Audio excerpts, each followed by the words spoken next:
Вот правильно про вас люди говорят. Что говорят?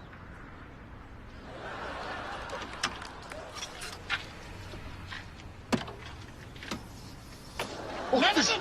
Черт! Ну-ка, руки вверх! Это не то, о чем вы подумали. Це я правильно подумав. У тебе людина жива в багажнику. Да это не человек, это теща.